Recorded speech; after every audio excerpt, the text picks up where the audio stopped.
الفنانة الراحلة نيلي مظلوم. هل تعرف أي شيء عن حياتها؟ طب تعرف إنها قدمت أكتر من 20 فيلم؟ طب إزاي استطاعت إن هي تحول معاناة طفولتها من شلل الأطفال لنجاح في شبابها؟ لقبت بالطفلة المعجزة؟ طب صحة الأخبار إن ولدها العالمي المغني العالمي الشهير ديمس روسس؟ أسئلة كتير والإجابة عليها هتلاقيها هنا للتعرف على حياة الفنانة الاستعراضية نيلي مظلوم. لذلك فتابعوا الفيديو للنهاية. بس لو أول مرة تتابع قناتي ما تنساش تشترك في القناة وتفعيل الجرس ليوصلك كل جديد. ما تنسوش اللايك والشير.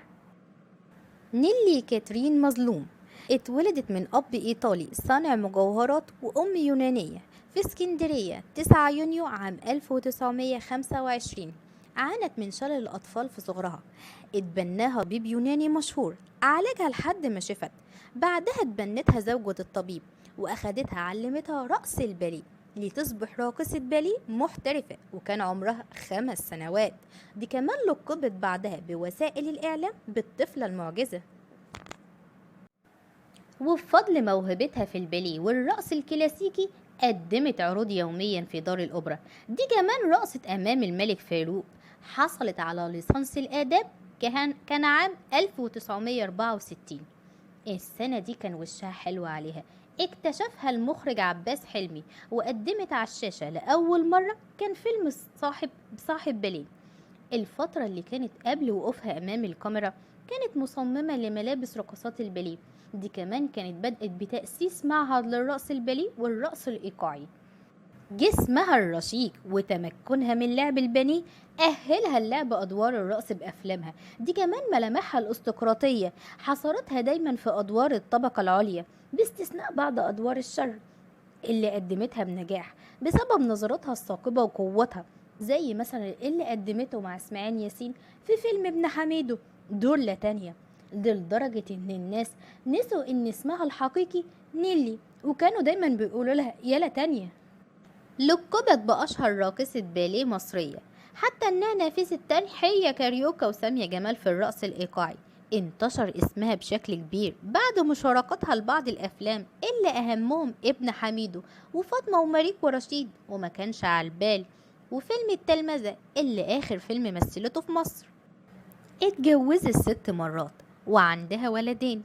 الزوج الأول كان مصري يوناني اندرياس روسس، ده كان أبو المطرب الشهير ديميس روسس اللي قعدت تعتني بيه الطفل دوت ديميس لسنوات طويلة كان من زوجته السابقة. ولكن أشيع بعض الأحيان إنه ابنها، ولكن ولا هي مرة طلعت أكدت الخبر أو حتى نفته. وكان من أهم أزواجها الدكتور عاطف صدقي رئيس وزراء مصر الأسبق. كانت دايما شغوفة بقراءة الكتب وكانت بتذهب للمكتبات وبتعود ب30 أو 40 كتاب. ده من كتر حبها في القراءة وصل بيها البحث إن قعدت سنة كاملة في المتحف المصري بتدرس كل حاجة بتخص الرقص والإزياء في العصور القديمة. من الحاجات المضحكة إن المدير المتحف اداها تصريح خاص عشان تدخل وتخرج براحتها. السبب بقى اللي خلاها تسيب مصر وتعيش في اليونان في منتصف الستينات مشاكل ومصائب وقعت على راسها كانت متعلقة بالفرقة المسرحية اللي مؤسساها. زي ما أنا قلت لكم كانت متجوزة عاطف صدقي رئيس وزراء مصر الأسبق. بعد انفصالهم وانتشار خبر زواجهم المصايب نزلت ترف عليها، يعني حذر من كل شيء.